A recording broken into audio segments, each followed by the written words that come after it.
Hello বাবা সজীব, তুমি এতদিন পর ফোন করলা।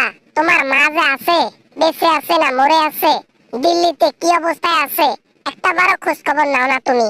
আরে মা, খোঁজ খবর নিব কেমনে কও তো? আমিও তো ব্যস্ত আছি। আগের মতো ইনকাম নাই। আগে তো বাংলাদেশ থেকে শ কোটি টাকার বিজনেস করতাম, মানে ফাও ফাও পেতাম আর কি। আচ্ছা, কেমনে বাংলাদেশে আবার আয়ত্তে আনা যায়? বাংলাদেশকে কেমনে আয়ত্তে আনা যায়, আমাদের বসে আনা যায়? আমরা কেমনে আবার ক্ষমতাতে যাইতে পারি? একটু আইডিয়া দাও তো বাবা, আমার বুদ্ধি কাজ করে না। মাগো মা, বর্তমান যে দেশের পরিস্থিতি, তাতে কোনো রকমে রাজনীতিতে যাওয়া যাবে না। আর বাংলাদেশে গেলে দুই মা ছেলেকে ধরে জেলে ভরে দেবে। ভয় করে চললে তো হবে না। ভয় যদি করি তাহলে জয় করতে পারবো না তো, ওয়াজেদ জয়। তাই কি করতে হবে আমাদের জানো? যেমনে হোক বিএনপি কে আওতায় আনতে হবে। আরে মা, আগের দিন বাগে খাইছে। আগে তো বিএমপি কে বসে করে পিছনে বাস দিতাম, এখন সেটা আর হবে না। ওরা বুঝতে পেরে গেছে আমরা বাস দেওয়াই লোক, বুঝছো মা? আরে সেটা কোনো কথা না। আর বাংলাদেশের মধ্যে যেমনে হোক যাইতে হবে। জয়, যে কোনো একটা পরিকল্পনা কর বাবা। আমি না পারি, তুই অন্তত প্রধানমন্ত্রী হ বাংলাদেশের।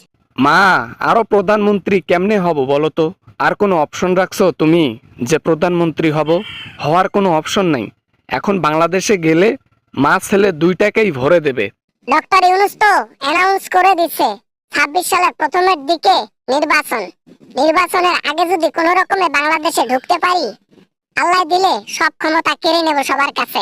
তুমি যতটা সহজ মনে করতেছো ততটা সহজ না মা, এটা কিন্তু মাথায় রাখিও। তোমার গোপালগঞ্জবাসীর ভোট ছাড়া বাংলাদেশের কোনো অঞ্চলের ভোট তুমি কখনোই পাবা না। আরে আগের টেকনিকটা কাজে লাগাবো। ওই যে রাতের বেলায় ভোট চুরি ব্যাপারটা, যেভাবে সবসময় সরকার হয়েছে, ওই জিনিসটা কাজে লাগাইয়া কোনো রকমে ক্ষমতায় গেলে এবার আর নামবো না। মা, যেখানে আছো ভালো আছো। যদি আবার ওই তিরিং বিরিং করো না, এর আগের বার তো বেঁচে ফিরেছো দিল্লিতে, এরবার আর কোনো বেঁচে ফেরার চান্সও থাকবে না।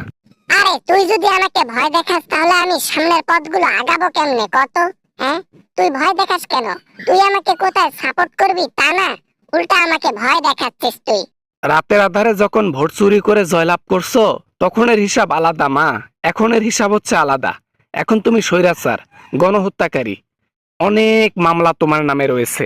কোনোভাবে একবার ক্ষমতায় যাইতে পারলে সব মামলা খারিজ করে ফেলবো, সব কিছু আগের মতো করে ফেলবো।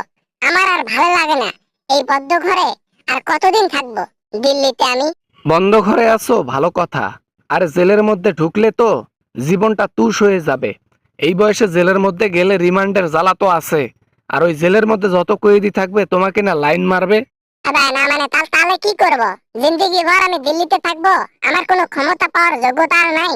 আমি জিন্দেগিতে আর যাইতে পারবো না বাংলাদেশে নাকি? তোর কথাই তো এটাই দেখতেছি। এমনটাই ধরে নিতে পারো। এখন বিএমপি ক্ষমতায় যাইতে পারে নাকি না পারে তাহে সন্দেহ। কেননা বিএমপি এখন চাঁদাবাজি শুরু করে দিচ্ছে। মা, আমাদের মতো আমরা তলে তলে খাইছি, ওরা উপর দিয়ে খাইছে। লাভের থেকে লাভবান হবে কে জানো? জামাত। জামাত আমাদের জাত শত্রু। প্যারা নাই, সিল থাকতে হবে, সুযোগ মতো বাংলাদেশে হানা দিতে হবে, তাছাড়া অপশন নাই।